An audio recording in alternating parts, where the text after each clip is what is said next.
ਰੋਜ਼ ਸਵੇਰ ਦਾ ਸਾਡਾ ਕੰਮ ਟਰੱਕ ਲੈ ਕੇ ਆਪਾਂ ਆ ਗਏ ਆ ਤਾਂ ਹੁਣ ਕਰਾਵਾਂਗੇ ਆਪਾਂ ਇੱਥੇ ਲੋਡ। ਗੁੱਡ ਮਾਰਨਿੰਗ, ਸਤਿ ਸ਼੍ਰੀ ਅਕਾਲ ਸਾਰੇ। ਮੈਂ ਚੰਨੀ ਧਨਵਾ। ਅੱਜ ਆਪਾਂ ਲੋਡ ਕਰਨਾ ਹੈ ਸਵੇਰੇ ਸਵੇਰੇ ਤੇ ਇੱਥੇ ਟਰੱਕ ਆਪਾਂ ਖੜਾ ਕਰਤਾ ਹੈ ਔਰ ਸਾਹਮਣੇ ਮੈਨੂੰ ਬਹੁਤ ਸੋਹਣਾ ਵਿਊ ਦਿਸਿਆ। ਇਦਾਂ ਲੱਗਦਾ ਕਿ ਬੱਦਲਾਂ ਨੂੰ ਆਪ ਰੰਗ ਕੀਤਾ ਹੁੰਦਾ ਆ, ਬਹੁਤ ਹੀ ਸੋਹਣਾ ਲੱਗਦਾ। ਟਰੱਕ ਵੀ ਆਪਣਾ ਲੋਡ ਹੋਣ ਲੱਗ ਪਿਆ ਆ। ਹੋ ਗਿਆ ਆਪਣਾ ਲੋਡ। ਹੁਣ ਆਪਾਂ ਬੰਦ ਕਰਕੇ ਪੇਪਰ ਵਰਕ ਲਿਆਤਾ। ਹੁਣ ਟਰੱਕ 'ਚ ਲੱਗੇ ਆਪਾਂ ਬਹਿਣ, ਯਾਰਡ 'ਚੋਂ ਲੱਗੇ ਬਾਹਰ ਨਿਕਲਣ। ਮੋਹਰੇ ਕੰਟੇਨਰ ਟਰੱਕ, ਇਹ ਕੰਟੇਨਰ ਦਾ ਯਾਰਡ ਵੀ ਇੱਥੇ ਹੀ ਆ। ਇਹ ਕੋਈ ਖਾਲੀ ਕਰਦਾ ਕਿ ਲੋਡ ਕਰਦਾ। ਤੇ ਹੁਣ ਆਪਾਂ ਨਿਕਲਾਂਗੇ ਬਾਹਰ। ਸਿਕਿਉਰਿਟੀ ਗਾਰਡ ਆਇਆ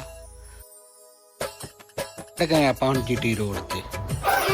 ਭਾਈ ਉਹ ਕਿੱਦਾਂ, ਕੀ ਹਾਲ ਚਾਲ? ਉਹ ਜਿਹੜਾ ਆਪਣੇ ਬੰਦਾ ਨਿਕਲਿਆ, ਕਦੋਂ ਗਏ ਤੁਸੀਂ? ਮੈਨੂੰ ਹੋ ਗਏ 10 ਮਿੰਟ। ਇਹੀ ਇੱਕ ਕੰਮ ਰੋਜ਼ ਟਰੱਕਾਂ ਦਾ ਖਾਲੀ ਕਰਨ ਵਾਸਤੇ।